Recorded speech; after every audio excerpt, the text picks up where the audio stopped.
prions pour remercier Dieu pour les Écritures. Vous pouvez répéter, Baruch atah Adonai, Eloheinu melech haolam, Asher natan lanu Torah emet, ve'ayek haolam nata betochenu. Baruch atah Adonai, noten haTorah. Maintenant en français.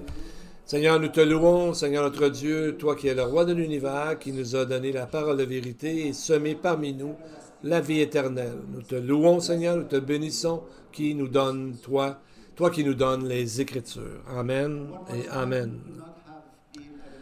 Et encore là, nous ne pourra pas être un meilleur endroit dans la Bible que ce que nous allons parler aujourd'hui dans le dernier chapitre de Sophonie, parce que ça parle du retour de Dieu pour rétablir son royaume, exactement où est Jérusalem aujourd'hui. Donc, c'est un peu comme aujourd'hui, c'est le premier jour de l'été, un nouveau départ. On peut ouvrir le livre de Sophonie ou regarder les versets sur l'écran en avant.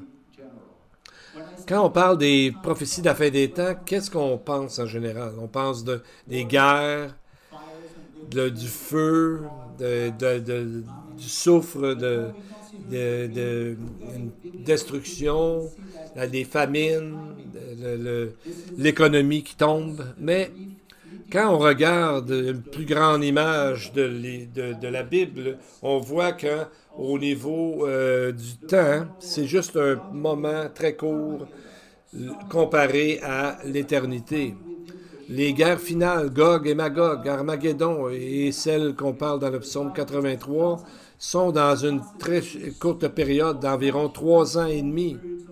Et la Bible en parle dans des douzaines de passages qui parlent de plusieurs temps de grâce suprême et de paix. Donc, il y a beaucoup plus de paix que ce 3 ans et demi. Le temps de la tribulation sera, selon Daniel 9, 27, est divisé en 2 parties égales de 3 ans et demi. 3 ans et demi d'une paix, d'une fausse paix, d'une paix qui semble la paix totale, et ensuite 3 ans et demi de guerre.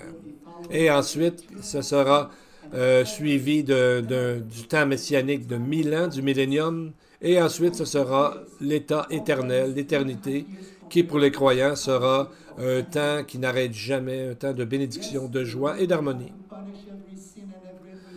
La question est, qu'est-ce que c'est 3 ans et demi comparé à l'éternité? Le Seigneur tarde et patiente depuis des milliers d'années. Mais le Seigneur doit punir chaque péché et chaque cœur qui ne se repent pas.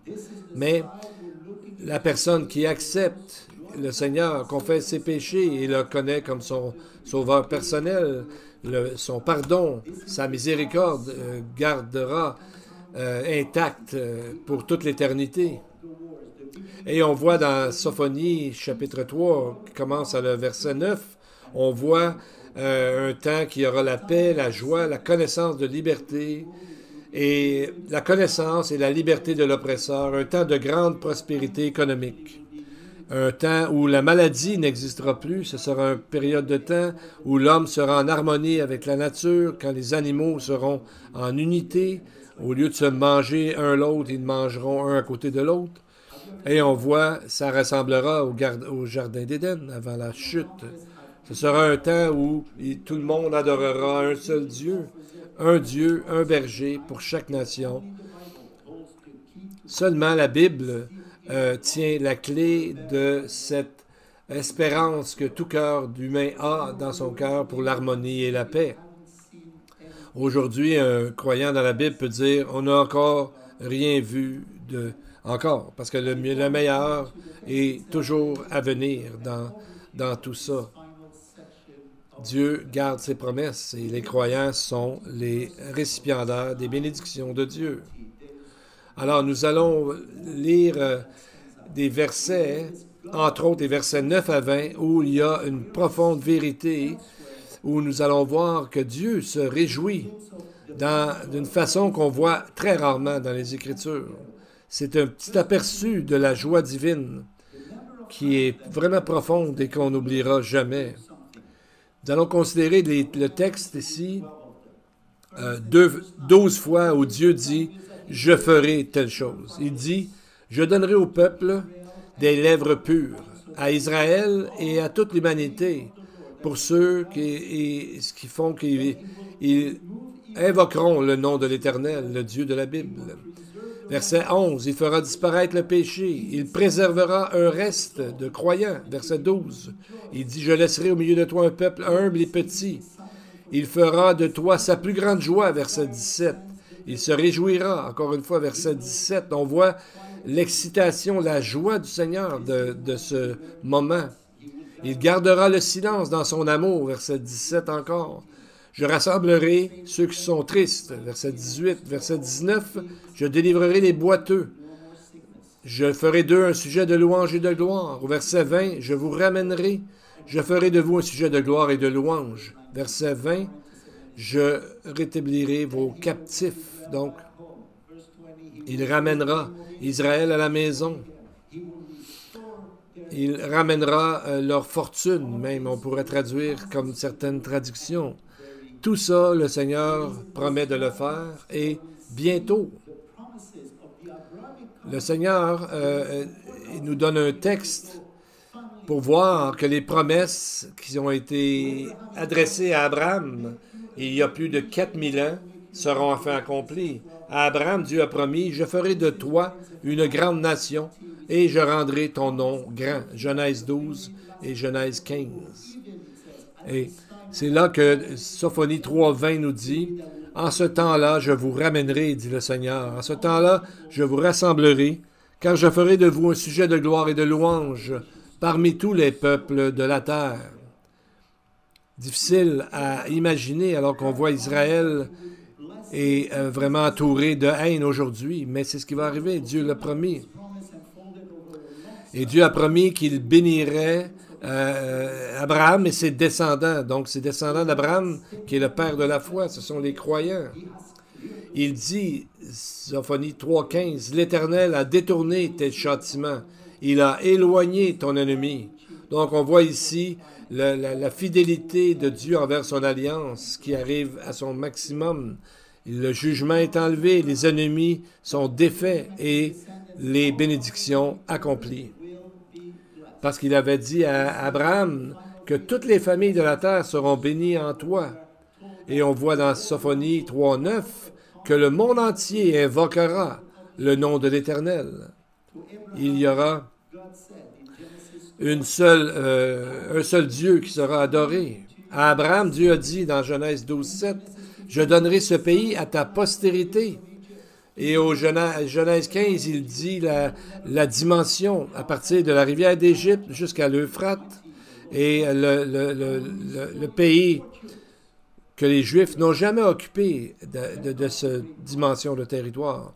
Mais dans Sophonie 3.20, Dieu a dit qu'il ramènerait les captifs. Il ne ferait d'Israël un nom et une louange parmi les peuples.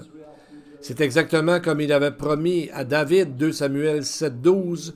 Il a dit, « J'élèverai ta postérité après toi, et j'affirmerai son règne. » Et Jérémie 33, verset 15, il dit, la parole dit, « Je ferai éclore à David un germe de justice. » Ça, c'est Jésus. « Il pratiquera la justice et l'équité dans le pays. » Et dans Sophonie 3.15, on voit que c'est lui, le roi d'Israël, celui qui est le Messie lui-même. C'est comme ça que Sophonie l'identifie. Il est le roi d'Israël. Il dit, l'Éternel est au milieu de toi. Maintenant, nous allons voir les peu de versets qui nous restent et voir comment il nous parle vraiment, ça ferait vraiment un lien avec les événements actuels aujourd'hui. Commençons par le verset 9, chapitre 3. « Alors je donnerai au peuple des lèvres pures, peuple au pluriel, des lèvres pures afin qu'ils invoquent tous le nom de l'Éternel pour le servir d'un commun accord. » Et l'anglais est beau là-dessus, d'un commun accord, c'est épaule à épaule, comme tout le monde ensemble dans une seule unité. Donc c'est une grande introduction dans un temps de paix et d'harmonie. Il dit qu'il donnera au peuple des lèvres pures. Donc ça, c'est le contraire de ce qui est arrivé à la tour de Babel dans Genèse 11, où est-ce qu'on voit la première fois les mots lèvres ou les peuples des lèvres. Et le mot ici, c'est le mot sapha, et c'est pas le mot habituel pour le langage. Ça va beaucoup plus loin que juste le langage. Le mot pour langage ou des langues dans Babel, dans Genèse 10, c'est le mot en hébreu lachon. Il nous est dit, il y a eu séparation des nations selon leur langue, lachon. Mais quand on voit le texte parle de la construction de la tour de Babel dans Genèse 11, le mot, c'est pas lachon, c'est le mot sapha, qui malheureusement est traduit comme langue, comme l'autre mot hébreu. Par contre, le mot sapha veut dire plus que simplement le langage, mais ça veut dire une façon de penser, une façon d'être, une façon, dans le fond, d'être contre Dieu, la condition du cœur des gens qui faisaient ça. Dans le Talmud et dans le Midrash qui interprète ce passage comme de Sophonie 3.9 comme étant un réveil spirituel qui va arriver durant l'époque ou l'ère messianique. Parce que le résultat de ce miracle des lèvres pures qu'ils invoquent, afin qu'ils invoquent tous le nom de l'Éternel, c'est un miracle que tout le monde, tous les peuples adorent un seul Dieu, le Dieu de la Bible. Donc, on voit que le verset 9 de Sophonie nous montre le renversement, si on veut, de la malédiction de Babel, où tous les gens, Dieu a confondu les langages afin qu'ils aillent peupler la terre et non pas faire un seul nom pour se rebeller contre Dieu. Donc, on voit que, dans le fond, c'est pas seulement une question de langue ou de nation, mais c'est une question de façon de penser qui a changé lors de la Pentecôte. Dieu est venu sur des croyants pour changer et tout le monde comprenait la langue de l'autre. Donc, c'est le renversement de cette malédiction qu'il y avait eu dans Genèse chapitre 11. Et Dieu parle constamment dans la Bible, le reste, c'est toujours les croyants, le reste des croyants. Il dit, verset 13, « Les restes d'Israël ne commettront pas d'iniquité, ils ne diront pas de mensonges, et il ne se trouvera pas dans leur bouche une langue trompeuse. » En fait, au verset 12, il dit, « Ces gens seront humbles et modestes. » À ces gens-là, Dieu, rappelez-vous, dans le Sermon sur la montagne, il a dit que ces gens humbles hériteront la terre, Matthieu 5.5. Et au verset 10 de Sophonie 3, il dit « Mes adorateurs, mes dispersés, m'apporteront des offrandes. » Donc, ce sont les fruits de lèvres pures qui adorent le Seigneur. Mais dans le mot « sapha », n'enlève pas la possibilité d'avoir une seule langue dans le millénium ou dans l'état éternel. Et beaucoup de gens pensent qu'à ce moment-là, les gens vont parler hébreu dans l'éternité parce que Dieu s'est adressé à nous ou a nommé les noms Adam, etc. en hébreu. Quoi qu'il en soit, les gens peut-être ne perdront pas leur propre langue, mais sauront parler hébreu entre eux. On ne le sait pas, mais on verra rendu là. Il y a un monsieur dans les années 1200, un monsieur Kimchi, un rabbin qui est connu sous le nom de Radak, dit que puisque tous les gens vont invoquer le nom de l'Éternel, il va falloir qu'ils le fassent en hébreu. Et donc, les gens parleraient hébreu. Bon, c'est quelque chose qu'on n'est pas certain à 100%, mais ça serait très possible. Parce que même dans le nom de Dieu qu'on voit dans les Écritures, son nom est quoi? Yahvé, avec des mots, des lettres hébraïques. Même si on ne sait pas toute la prononciation, on voit que les lettres sont quand même en hébreu. Et il y a des gens qui disent que ça n'aurait pas d'allure parce que ces mots n'ont pas d'autre sens vraiment clair qu'en hébreu. Donc, ça devrait être l'hébreu seulement qui sera la langue à ce moment-là. On verra, comme on vient de dire, rendu là. Ne vous en faites pas, ce sera un don de Dieu. Quoi qu'il en soit, Dieu s'arrangera, c'est sûr, pour qu'on puisse parler ensemble. Vous savez, dans la Bible, on voit les premiers noms. Par exemple, dans Genèse 3:15, les gens ont attaqué Lot et ils l'ont pris captif. Le premier roi qui était agressif, il venait de Shinar. Qu'est-ce que veut dire Shinar? Veut dire Babylone. Le premier ennemi dans la Bible, on voit que c'est Babel ou Shinar. La première fois qu'un nom non hébreu est entré après la construction de Babel, c'est dans Genèse 14. Et tout de suite après, 4 rois sont venus attaquer Sodome et Gomorrhe et ont pris Lot captif. Donc on voit que dans une autre prophétie sera accomplie, une prophétie que nous trouvons dans Jérémie 31-33.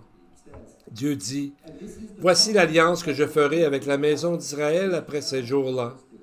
Je mettrai ma loi au-dedans d'eux, dit l'Éternel, je l'écrirai dans leur cœur, et je serai leur Dieu, et ils seront mon peuple. » Donc on voit, c'est le miracle ici de quand l'Esprit habite dans le croyant, dans tout croyant qui vient d'Israël et des nations, et c'est le moment qu'on peut dire avec notre texte qui leur donnera des lèvres pures.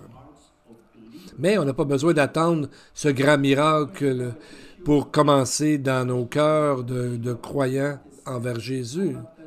Parce que Jean le baptiseur a dit lui-même, Marc 1,8, « Moi, je vous ai baptisé d'eau, mais lui, en parlant de Jésus, il vous baptisera du Saint-Esprit. » Et effectivement, quand quelqu'un croit, confesse ses péchés et croit en Jésus, Jésus promet de lui envoyer son Saint-Esprit et sceller la personne avec sa présence.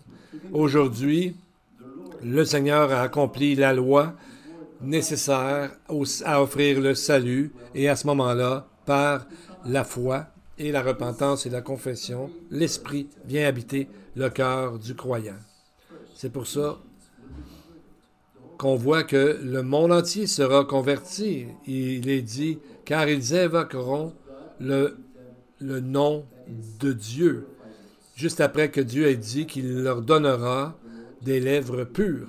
Donc ce sera comme une nouvelle Pentecôte où toutes les nations vont venir adorer le Seigneur à Jérusalem. Donc ça, c'est vraiment des bonnes nouvelles concernant la fin des temps.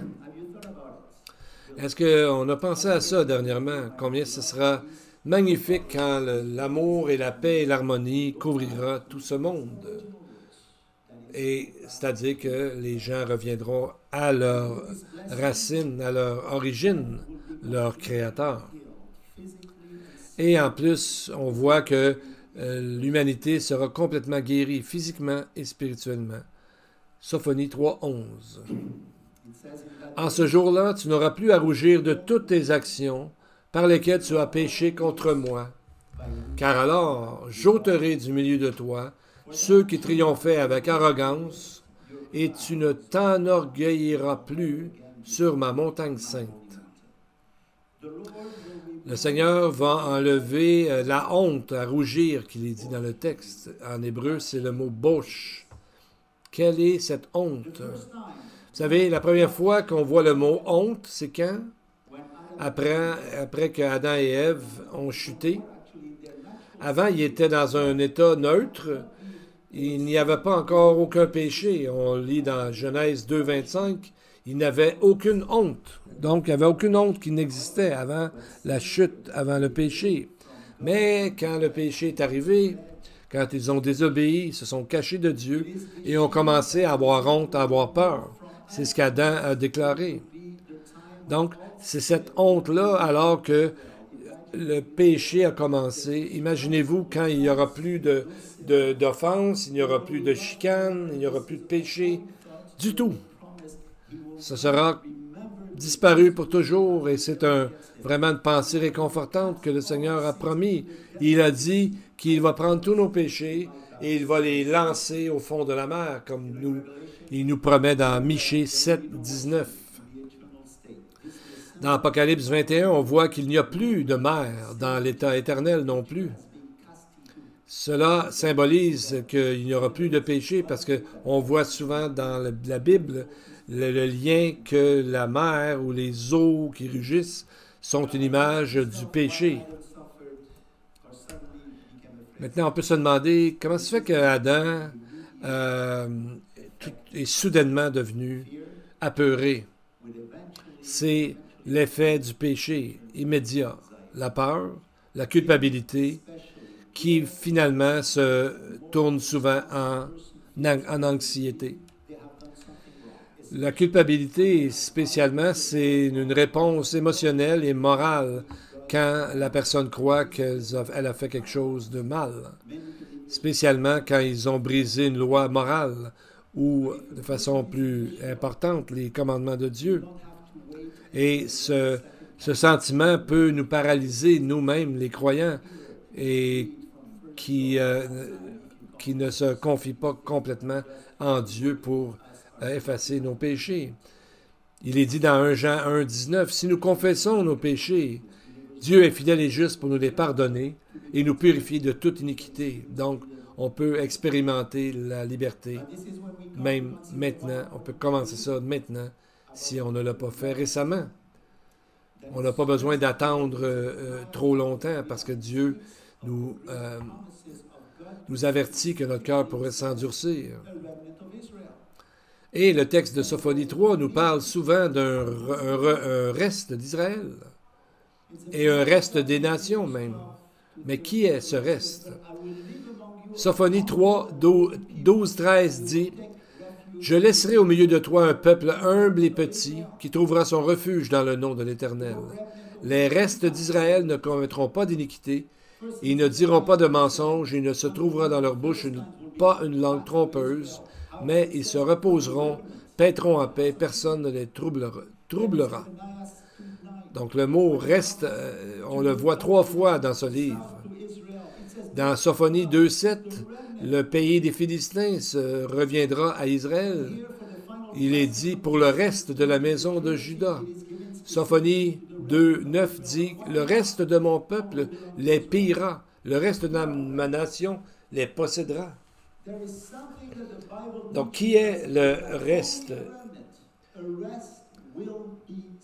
Il y a quelque chose que la Bible nous enseigne, c'est qu'il y aura seulement un petit nombre ou un reste qui sera sauvé de Israël même et aussi de l'Église visible, qui n'est pas tous des chrétiens vraiment profondément. Et c'est une chose importante à dire, qu'on ne peut pas être juste croyant ou chrétien de nom. C'est pas parce que quelqu'un est juif, baptiste ou pentecôtiste ou catholique que cette personne peut être automatiquement sauvée. Et il n'y a pas de promesse comme ça dans les Écritures. Les mots de bénédiction et du salut de la Bible sont pour un reste, donc une minorité. Donc, le reste, c'est ceux qui croient en ce que Dieu a déclaré dans la parole et qui se confessent ses péchés pour vraiment se tourner vers Dieu afin de, finalement, de se tourner, comme on l'a vu dans le texte, de se détourner de ses mauvaises voies et de demander le salut que Dieu offre par grâce. Donc, c'est un reste. Comme Ésaïe 1.9 nous dit, « Si l'Éternel des armées ne nous avait pas conservé un faible reste, nous serions comme Sodome, nous ressemblerions à Gomorrhe. » Donc, c'est au reste d'Israël que les bénédictions envers les 7 nations vont arriver. Si quelqu'un d'une autre religion vous dit quelque chose d'autre, prenez une Bible et regardez vous-même et demandez à Dieu de vous diriger et vous allez être sûrement surpris parce que l'Esprit va vous montrer que c'est vrai.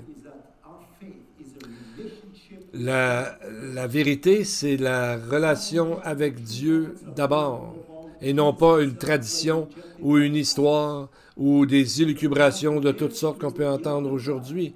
Encore et encore, les vrais prophètes de Dieu et, par-dessus tout, Jésus lui-même, a été rejeté par la masse, par la majorité. Il ne faut jamais oublier ça. Donc, c'est pas parce que quelqu'un nous dit que tout le monde croit en quelque chose qu'il faut le croire. Et maintenant, en parlant du reste, on vient à un endroit vraiment joyeux dans la Bible. Sophonie 3,14. Pousse des cris de joie, fille de Sion. Pousse des cris d'allégresse, Israël. Réjouis-toi et triomphe de tout ton cœur, fille de Jérusalem. Donc, on voit que c'est comme des feux d'artifice, c'est comme des feux d'artifice de joie. Chaque phrase, on dirait, amène une plus grande joie. Premièrement, ils vont chanter, ranan en hébreu. Ça veut dire de crier de joie. Et quand on va rencontrer celui qu'ils attendent depuis des années et des années, finalement, il leur apparaît. Et ils vont crier, roua. Ça, c'est élever un son de joie. Ils vont se réjouir. Le mot sama. Ils vont faire des fêtes. Et le mot ils vont exulter. Le mot alaz, ça veut dire la jubilation de la joie. Et ça va durer toujours et toujours et toujours. Et on voit ici dans le texte, Israël est appelé Bat Zion, Bat Jérusalem, la fille de Sion et la fille de Jérusalem. Comme lorsqu'un père cherche sa fille qu'il aime tellement après une longue absence. Et cela va arriver à Sion, ou Jérusalem, si vous voulez, où le Seigneur va établir son royaume et la capitale pour toujours. Aujourd'hui, plusieurs disent que c'est à eux, Jérusalem. Presque toutes les dominations chrétiennes, autant que l'islam, disent que c'est leur cité. Mais Dieu dit non, c'est à moi cette cité-là. Et qui sera là pour faire commencer Israël, faire entrer Israël dans le millénium? Le roi d'Israël. Au verset 15, « L'Éternel a détourné tes châtiments, il a éloigné ton ennemi. Le roi d'Israël, l'Éternel est au milieu de toi. Tu n'as plus le malheur à éprouver. » Donc, on voit au verset 15 que le roi d'Israël sera au milieu de toi. Et qui est le roi d'Israël? Jésus, le Messie lui-même. Dans Zacharie 9,9, un autre texte qui prophétise la première venue du roi, des rois il dit « Sois transporté d'allégresse, fille de Sion. » Voyez-vous le même genre de texte. « Pousse des cris de joie, fille de Jérusalem, ton roi vient à toi, juste et victorieux, il est humble et monté sur un âne, sur le petit d'une ânesse. » Donc on voit que le même roi revient, comme il est dit dans Sophonie 3,9, « Fille de Sion et fille de Jérusalem », tout comme il est venu la première fois pour racheter le peuple de la mort, et ensuite est ressuscité, et ensuite revient et rassemble des quatre coins de la terre les croyants pour les ramener à la maison pour l'éternité. Et on voit dans Sophonie que le Seigneur est au milieu de toi. On le voit aussi au verset 17, que le Seigneur, ton Dieu, est au milieu de toi. Ça, c'est l'accomplissement de la prophétie d'Emmanuel, de Ésaïe 7,14, qui dit que le nom de Jésus sera Emmanuel, qui veut dire Dieu est avec toi. Et on voit dans Apocalypse 21,3 que Jean entend du trône une forte voix qui disait « Voici le tabernacle de Dieu avec les hommes. Il habitera avec eux, ils seront mon peuple, et Dieu lui-même sera avec eux. » Et ici, le roi d'Israël demeurera. C'est le mot skeno, tabernacle, avec eux, avec nous, pour l'éternité. Voici la prophétie d'Ésaïe 7,14 qui sera accomplie. Le Seigneur lui-même vous donnera un signe, la jeune fille deviendra enceinte, et la jeune fille, ici c'est le mot vierge réellement, deviendra enceinte, elle enfantera un fils, et on lui donnera le nom d'Emmanuel, qui veut dire Dieu avec nous, Dieu habitera avec nous. Il est venu une première fois en chair pour nous sauver, mais il reviendra vivre complètement Emmanuel, que nous serons avec lui pour toujours. Et on voit ici dans le verset 14 et ici au verset 17 les réactions de Dieu. Réaction d'émotion. « L'Éternel, ton Dieu, est au milieu de toi comme un héros qui sauve. Il fera de toi sa plus grande joie. Il gardera le silence dans son amour. Il aura pour toi des transports d'allégresse. Ici encore, on voit 4 synonymes, un autre feu d'artifice, si on veut, de joie, de jubilation. Il exultera. Et c'est le mot sous en hébreu, une expression de grande joie. Et l'autre mot est le mot sama pour la joie. L'autre mot est un mot gil qui veut dire de se réjouir. Veut dire, c'est un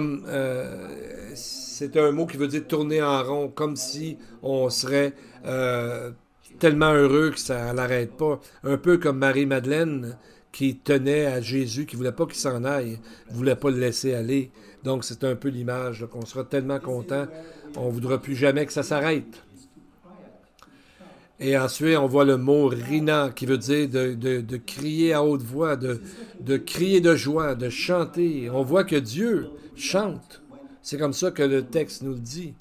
Dieu sera tellement content qu'il chantera. Imaginez-vous quand Dieu va chanter et qu'il nous montrera ses émotions fantastiques et que nous serons témoins de tout ça. Maintenant, la conclusion du livre se retrouve dans les versets 19 et 20. Ça commence comme ça. Voici, inéni en hébreu, me voici, dit le Seigneur. Et il confirme ses promesses, par une série de je ferai telle chose. Il dit, j'agirai contre tous tes oppresseurs. C'est un jugement contre tous ceux qui affligent les Juifs et Israël. Ensuite, il dit, je délivrerai les boiteux, Zala en hébreu. Il viendra établir la guérison.